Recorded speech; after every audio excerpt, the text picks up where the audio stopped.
নমস্কার, সাথী দে ইউটিউব চ্যানেলে সবাইকে স্বাগত। আজকের ভিডিও ৭৬তম প্রজাতন্ত্র দিবস উপলক্ষে ভাষণ।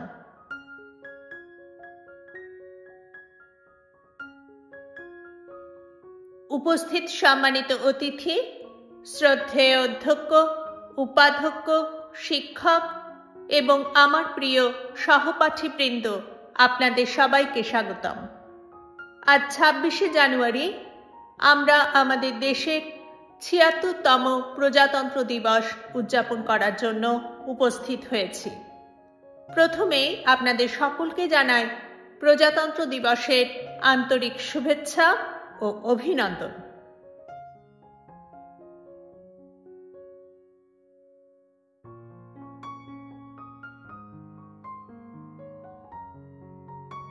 (১৯৪৭ সালের ১৫ই আগস্ট ভারত ব্রিটিশ শাসন থেকে মুক্তি পায়, কিন্তু তখন দেশে কোনো স্থায়ী সংবিধান ছিল না।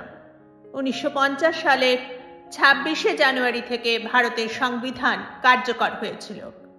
তাই আমরা প্রতি বছর ২৬শে জানুয়ারি ভারতে প্রজাতন্ত্র দিবস উদযাপন করি।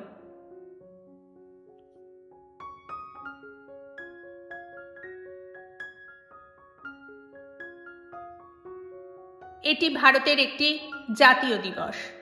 সমস্ত ভারতীয়দের জন্য প্রজাতন্ত্র দিবস একটি অত্যন্ত গুরুত্বপূর্ণ দিন। এটি ভারতের চেতনা, তার বৈচিত্র্য, ঐক্য এবং গণতান্ত্রিক মূল্যবোধকে সম্মান করার দিন।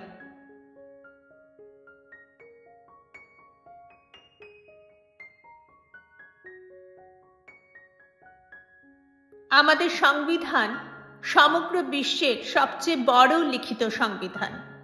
ডক্টর ভীমরাও আম্বেদকর আমাদের সংবিধানের জনক। জাতি, ধর্ম, লিঙ্গ নির্বিশেষে সংবিধান আমাদের নাগরিকদের মৌলিক অধিকার প্রদান করে।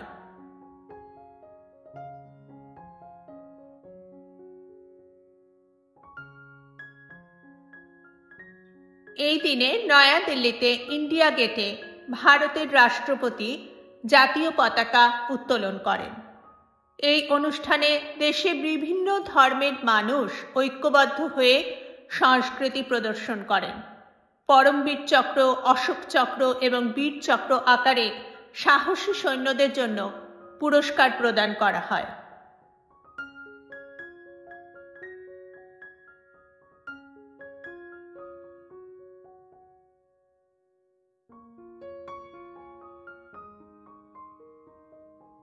একটি গণতান্ত্রিক দেশ হিসেবে ভারত তার নাগরিকদের তাদের নেতা নির্বাচন করার অনুমতি দেয়।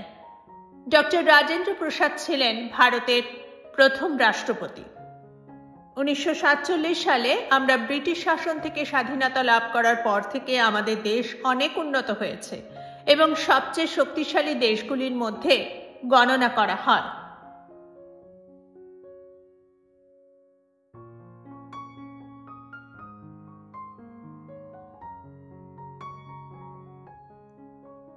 কিন্তু আমাদের এখনো দারিদ্র্য, দূষণ ও বেকারত্বের মতো সমস্যা রয়েছে।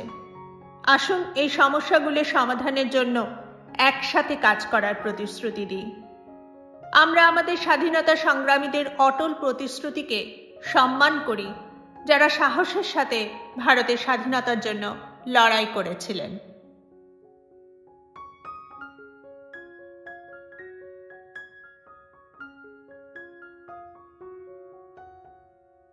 আসুন আমরা আমাদের মাতৃভূমির কাছে প্রতিজ্ঞা করি, বহু বীর সংগ্রামের রক্তের বিনিময়ে অর্জিত গণতন্ত্রকে যথাযোগ্য গুরুত্ব ও সম্মান দেব।